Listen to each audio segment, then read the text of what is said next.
श्री सिद्धिविनायकाची कथा। सिद्धटेक हे स्थान भीमा नदीच्या काठावर आहे। या स्थानाला सिद्धटेक असे का म्हणतात व तेथील गणेशाला सिद्धिविनायक असे नाव का पडले यासंबंधी एक पौराणिक कथा आहे। ती अशी: फार प्राचीन काळी एकदा ब्रह्मदेवाला वाटले आपण सृष्टिरचना करावी। यासाठी त्याने गणेशाच्या आज्ञेनुसार तपश्चर्या सुरू केली।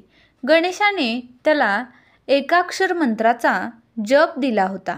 ब्रह्मदेवाच्या उग्र तपश्चर्येने गणेश प्रसन्न झाला व तुझ्या सर्व मनोकामना पूर्ण होतील असा ब्रह्मदेवाला त्याने वर दिला।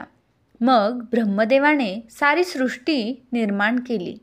त्यावेळी क्षीरसागरात गाढ झोपलेल्या भगवान विष्णूच्या कानातून मधु व कैटभ हे दोन राक्षस निर्माण झाले।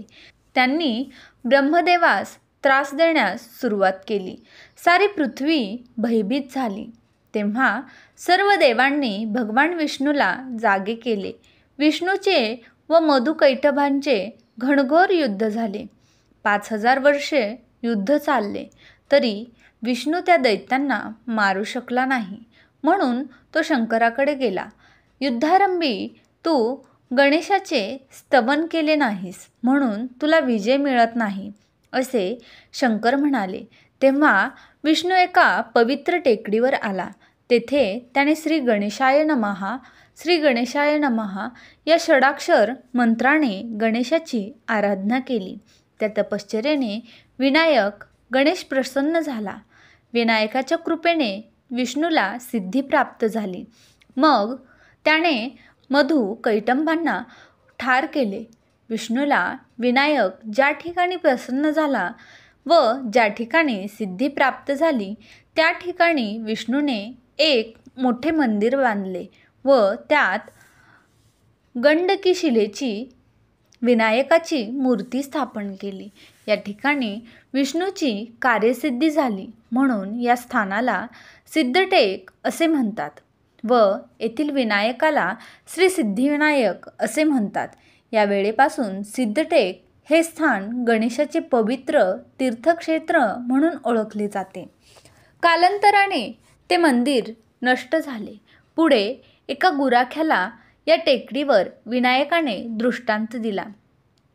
तो गुराखी रोज भीमा नदीच्या पाण्याने गणेशाला स्नान घालीत असे व आपल्या शिदोरीचा नैवेद्य दाखवित असे।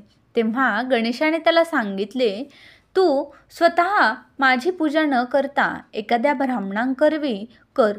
तेव्हा त्याने पुरोहित नावाच्या ब्राह्मणांकडून श्रींची पूजा सुरू केली।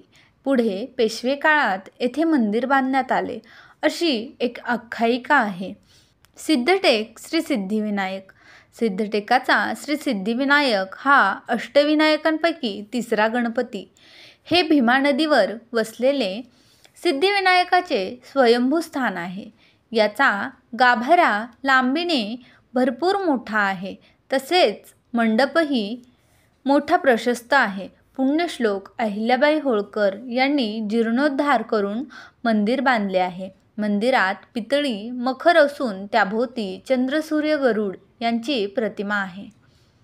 अहमदनगर जिल्ह्यातील कर्जत तालुक्यात हे ठिकाण असून दौंडपासून 99 किलोमीटर अंतरावर आहे तर राशींपासून 142 किलोमीटर अंतरावर आहे। मंदिर उत्तराभिमुख असून गाभारा मात्र प्रशस्त आहे। जवळच भीमा नदी असल्याने या नदीच्या परिसरात सुंदर घाट बांधण्यात आले आहेत। जवळच विष्णू शिवाई महादेव आदी देवांचे मंदिर आहेत। व्हिडिओत सांगितलेली माहिती व कथा आवडली असेल तर व्हिडिओला एक लाईक नक्की करा। तसेच तुम्ही पहिल्यांदाच माझ्या चॅनलवर आला असाल तर चॅनलला नक्की सबस्क्राईब करा। धन्यवाद।